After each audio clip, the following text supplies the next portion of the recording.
Ladies and gentlemen, if you watch this video today in full, from start to finish, it could change your relationship with alcohol forever. You could look at alcohol and feel nothing, feel no desire to drink it if you understand the 5 things that I'm going to break down for you today. These 5 things made me quit alcohol 6 years ago. I have not had a drop for over 6 years, but the most important thing is I have had no desire to drink. That's despite struggling for 10 years, when every single time that I did stop, I had a desire to drink. That desire has totally gone, but it's gone because of the 5 things I'm going to explain to you today. Now, this hasn't just worked for me. I've shown this to over 400 clients in a private coaching program where we use something called first principles thinking to help people reframe the way they view alcohol, and then we use coaching to focus on the future. These 5 things I have taught to over 400 people, and it's the reason why people like Thomas are saying that they're now 4 months sober. It's the reason why Frank is saying that he's 4 years sober, and it's the reason why Nick is saying he's 3 years sober as well. These are private clients of mine that I've helped stop drinking alcohol, and the 5 things I'm going to break down for you today, boy, it's going to change the game for you. I can't wait to share this with you today. Now, I do have spaces open on the Sober Clear program. If you're a business owner or a high-level professional, just stick around to the very end of the video and I'll explain how you can apply to join the Sober Clear program. So definitely stick around to the end of the video for that. And now let's dive into things. So the very first thing that made me quit alcohol, and the biggest realization I had, was that I realized that alcohol is poison. See, the 10 years that I struggled with alcohol for, I didn't see alcohol as a poison. I saw alcohol as a way to relax, as a way to enjoy myself, as a way to socialize, as a way to de-stress. I didn't see alcohol as a highly toxic substance that if I drink enough of it, it will kill me. I didn't see it that way. I saw it as something that made my life better. So every single time that I tried to stop drinking, what do you think happened? Well, it was a struggle and it was a fight because I hadn't fixed my worldview. I hadn't changed the way that I viewed alcohol. I saw alcohol as something that made my life better, and I didn't see it as a poison. But what is alcohol? It's a poison. It's ethanol. That's all that it is. It's nothing more, nothing less. All that's happened is we've been conditioned to make out that this alcohol is this thing that we hold on a pedestal. It's going to fix all our problems, make our life better, help us escape. No, it's none of that stuff. It's all nonsense that's been fed to you by alcohol companies. All alcohol is a poison. I promise you, if you drink enough alcohol, you will die. What more do we need to know to stop drinking than that? It's a poison. So this is the first thing that really started shifting my perspective, seeing it as a poison instead of seeing it as something that enhanced my life. Which leads me to the second thing, and this is gonna suck. It's gonna be painful. So just be ready. But I realized that drinking alcohol was 100% selfish. It was selfish. It was all about me. I wasn't thinking about my family and how I'm going to upset my parents, my brother, my partner. I wasn't thinking about any of that stuff. Guess what I was thinking about when I was drinking? Leon. Me. That's all that mattered, was Leon having a drink. I don't care about anybody else. And my life revolved around me and my drinking. And if you got in the way of that, I was going to be upset. And do you know what? The 10 years that I did drink for, I wasn't the same person that I am now.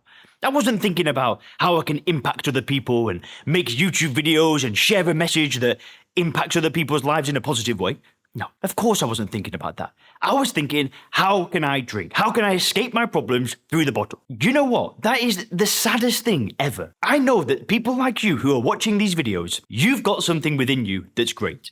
You've got something within you, you've got a message to share, you've got an example to set to other people, and drinking alcohol is not bringing you closer to that ideal. It's a selfish thing that only benefits you. And you know what? It doesn't even benefit you, but we'll get to that later on. And you know what? I know that a lot of people are going to click off this video after hearing that, because this is savage. This is, I'm not sugarcoating anything here for you right now.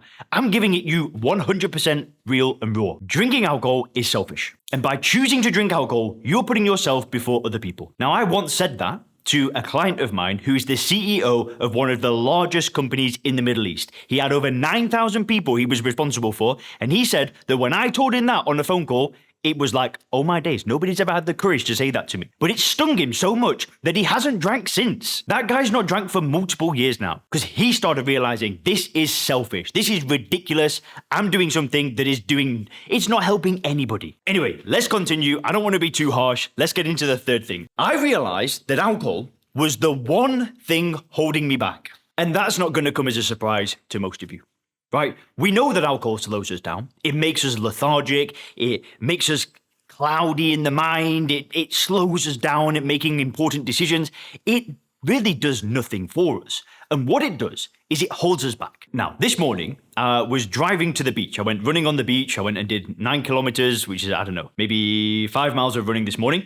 And on the way there, I was listening to a course. It was an audio course. And in the course, he explained that when we were tribes of individuals, you would have usually one person at the top of the tribe that would get all the women, they'd get all the food, they'd get all the best things. But the problem with being that individual is that if you decided, I want to be that guy, I want to be the person that's got the most status, who gets the most resources, you are putting yourself at risk of being attacked and ultimately killed. And he explained in the course that sometimes we'll meet people who are in tribes that haven't really, got into the modern world, and they're these tribes of people, and they'll often have stab marks in them because that's what human nature is like. That's what we've evolved from. Why am I talking about this? Well, alcohol holds us back. But back then, we have got defense mechanisms built in that stop us from getting to the top. Because thousands of years ago, being that person that was pushing, that was trying to get to the top, could have got us killed. Now, in the modern world, it's very different. But I'm going to say something that you might never have heard before. But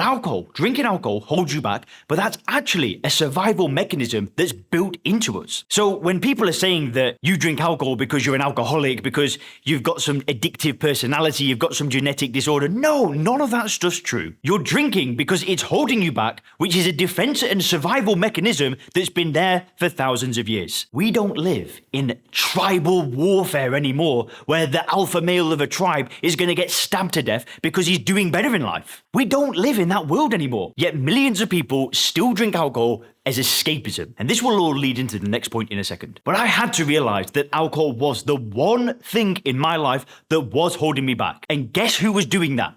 Me. Sure, it was a survival mechanism, right? But I knew if I wanted more for my life, I had to get rid of it.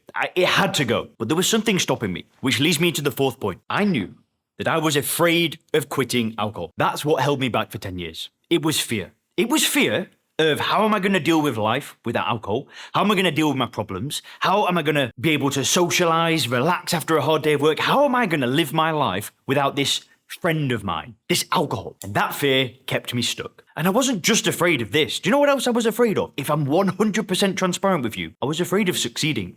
I was afraid of doing well. Alcohol felt like a safe place, a place where I could retreat. It was like my backup plan. Okay, maybe my life's not where I want it to be, but it's because of alcohol. It was fear. Fear held me back. And I want to promise you something right now. You have got nothing to be afraid of. Nothing. You will be able to deal with life without alcohol. You will be able to relax. You will be able to de-stress. And guess what? You will be able to reach the next level, and it's going to be okay. Nobody told me this when I stopped drinking. But after a few weeks, after that first month, after I'd got some reference experiences and I started feeling good about my decision, I realized everything was easier. I could deal with everything easier. In the past, I might have had an argument with somebody or some kind of conflict would have arisen, and immediately I would have thought about drinking. But now it was happening. Sure, the stress was still there, but I was able to deal with it. I was able to look at my life and realize, okay, I'm not in the shape I want to be. My relationships aren't where I want it to be. My financial life is a disaster. And now, guess what? I can attack each of these things one by one. And after attacking these things daily for 6 years, my life it's unrecognizable to what it was when I stopped drinking. When I stopped drinking alcohol, I had minus $2,000 in the bank account. I had to borrow money off my family. I was living in a friend's place because I was just broken. Like I had to live in a friend's place. It was a disaster. But then one brick at a time, I just rebuilt things. I started a new business. I moved to Asia. I moved to Thailand. I started an online business. And then I started building SoberClear, this coaching company that works with business owners, professionals, helps them stop drinking. We've worked with over 400 clients. We get a 92% success rate because every day I was building and it just keeps getting better and better and better. And I promise that will happen for you as well. Which leads me to the fifth and final thing. And just stick around because I will explain how we can work together in a moment. But I realized that alcohol truly provided me nothing. And once I realized that, I stopped drinking. That was it. It was a done deal. I realized that alcohol gave me nothing. All the things that I thought alcohol helped me with were actually created by alcohol in the first place. Now that might be the feelings of discomfort, the feelings of stress, that was all caused by alcohol. Now, we might not have time to get into that this video, and it's something I go much deeper into in my program. Now, at this point, you do have two options. You can either apply this stuff alone, you could get into the right state of mind, you can make a decision to stop drinking on your own, or we can do it together. Now, I actually have a full system for you to follow that involves reframing how you view alcohol using first principles thinking. So there's no willpower required, there's no rehab, there's no therapy, there's no calling you an alcoholic, no AA meetings. What we do is change your perspective, and then there's no going to the past, right? There's no therapy, there's no going to your childhood, and none of that stuff that doesn't really work when it comes to stopping drinking. What we do is the opposite. We focus on the future. We focus on improving our health, improving our relationships, building our businesses, being more productive, becoming more spiritual. We focus on what's next. And we do all of this through coaching. Now, if you want to see if working together could be a good match in the Sober Clear program, I have great news. It's December right now, and we do have spaces open. If you want to see if it's a good match, you can click the link below this video to book a call, or you can go to soberclear.com/call. There you'll answer a few questions and you can choose a time to speak with me and my team, and we can get on a phone call that's totally free to see if the program could be a good match for you. We only work with business owners, professionals, investors, retirees, and it's for people who aren't looking for something free. They're looking for something that works where they have some skin in the game. So if you want to see if it's a good match, just go ahead and click the link in the description or go to soberclear.com/call. And if you click the video on the screen now, you can learn what I learned to stop drinking. Have a great day.